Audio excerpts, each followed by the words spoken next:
sure that a lot of these rules are based on what the military is doing, because of what they're finding out is leading to deaths in the military and leading to deaths in younger people. And I do want to just touch base on this for a minute, because what is going on in the emergency services today is that you have a lot of young people that are passing away from heart-related conditions, and the fact that we are not prepared for our next battle. Whether that battle is against a person or a fighter, we need to be prepared, and we are finding out we are not. And I don't know who was in the first Iraq war when it was with Kuwait, but I do know that a lot of service people passed away during the Kuwait war because that service was not really ready. Physical fitness wasn't there. And now we're facing that in civilian life with police, fire, and EMS. And they're starting to change rules. And I don't say they're changing for a bad reason, they're changing for a good reason, because we want people to stay around. One quick story, the last year I was chief, one of my kids was sent to the fire academy in New York State. We really don't know why he passed away, but he passed away at the age of 21 during training.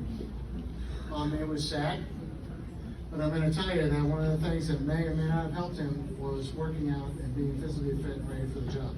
As far as we were concerned, he was. So we really don't know what happened. But it's one of those things that we don't think about, whether it's in the service or in the civilian world. We have to be ready for our next battle. So I hope everyone is ready for the next battle if you are still active. All right? That being said, and I bring that up because my next guy to my left is Doc Barry. Doc Barry is one of those people that Jeannine said these personalities arise. He's one of those personalities. He is gung-ho, he is fast-forward, and he is down to earth. All right? And he will, and by the way, he's in your face. All right? And there's a reason for it, because that works for him, and he's determined it. So Doc Barry, not only a psychologist, but he is also was a firefighter for Nissan, and he is part of the Red Knights Motorcycle Club. So with further ado, Doc Barry.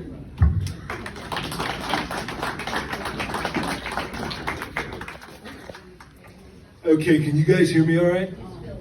All right, wish I could. All right. I'm a psychologist and psychoanalyst. Take a number. And I specialize in working with veterans and first responders fighting with post-traumatic stress disorder and related mental health issues. Okay? Some of you guys have seen me do this before. For those who have not, I'm going to tell you a story. All right? I started my career as a diagnostician on a state-run Supermax out in Kansas. And out there, my job was to check a guy's rap sheet, interview him for like maybe an hour, check testing, and then write up a report, suggest programs, and send him on his way. It's not really mental health, it's just fast food classification. Anyway, a Vietnam combat veteran came into my office one day, and I checked his rap sheet ahead of time, and it was all alcohol related. This guy came back to the world and drank himself out of his own life. Now, for the combat guys, one of my questions that I always ask is, who do you miss the most, right? And usually, they'll tell me about their best friend who was cut in half right in front of them by machine gun fire, or blown up, or whatever. But what this guy gave me that day was a surprise and a gift I will never forget. The color surged to his face. He was beet red, the veins were sticking out of his forehead and his neck, and he was crying. And he half shouted, he says, "Doc, I miss me. I used to be a nice guy." I want to make sure that sinks in for everybody in this room, so I'm going to repeat it for you. I miss me, he told me. I used to be a nice guy. And what that suggested to me, and I suggest to you, is that he went into the service as person A, and he came out the other end of his service as person B. He had no idea who he was anymore. he had no idea where to go. All the stuff that he used to enjoy just didn't give him joy anymore. And as I say, he drank himself out of his own life. And these are the kinds of accounts that I hear in my consulting room day in, day out. I am the PTSD guy, all right? Now I want to let you guys in on one little piece of post-traumatic stress disorder that you may not be aware of, okay? It affects the central nervous system. Remember I said a couple of minutes ago, he went into the service as person A, came out person B? That's because of combat stress, because of the adrenaline blasts, because of the screams, because of the sights, because of the non-existent food, etc., etc.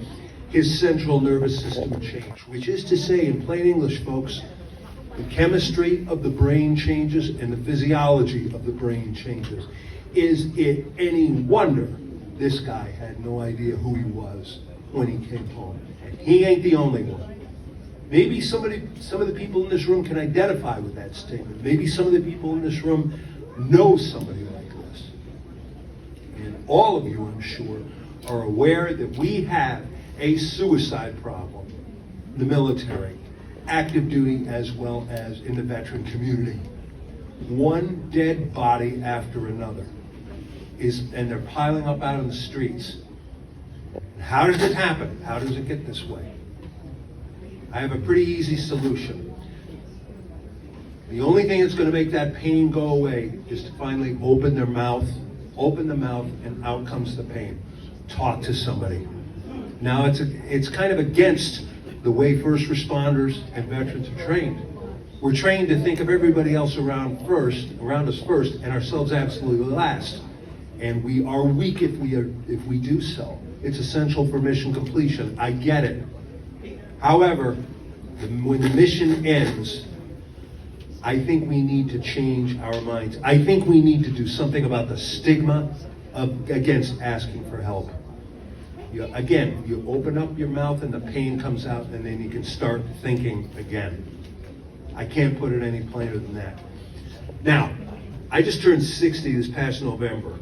Yay me. I am from a generation where World War II was huge in our house. Reverence for veterans. It was our fathers and grandfathers who were the greatest generation who were running the country. How many guys were gals and guys were committing suicide back then? If they were, you never heard about them because of the attitude toward them. They were the movers and shakers. They were the ones who were really running the country. And it's not so anymore. And that is why we have a suicide problem. Over my dead body will these men be ignored. To me, it's triage. And if you don't know what triage is, in a physical sense, it's the person who's bleeding the most buckets that we see first. And in a psychological sense, it's those who have been most traumatized need to be seen first as well. And when we are not taking proper care of these veterans, who are not only walking pieces of history, they are national treasures. I'm sure we've all heard, I'd take a bullet for that guy. It's a slogan. But I'm privileged to work with men who have been shot at. They are the nation's finest. Let's take care of them. Let's do something about this. Well, gee, Doc, how do we do that? You're the psychologist around here. I don't have any letters after my name. Guess what, folks? You don't have to have any letters after your name. You don't. All you have to do is just listen. Listen to them. And if you're in that level of pain, for God's sakes, don't cover it up anymore. Don't become a statistic. Talk to somebody. Find somebody. All you have to do is be a good listener. And a lot of folks have told me, I never know, when I bring this topic up, I never know what to do. I never know what to say. Have you ever considered the person who comes to you already knows what your skill set is, and if there's anything you can do, they'll ask you. And as far as what to say, you don't have to say much. Just listen. Be present. Turn your goddamn phones off, face them down, and be present. Be with them. Be 100% with them. The last thing I'm going to bore you guys to death with is, I see in this room veterans, individuals, family, spouses, but I also see a force multiplier in this room. We can all start making a difference today. Reach out to the guys you served with. If you have a sense that somebody's hurting, make a phone call. Say something. Do something. Don't sit in silence, because I'm sure nobody wants to get that phone call in the middle of the night. Who's with me? Let me hear it. Thank you all.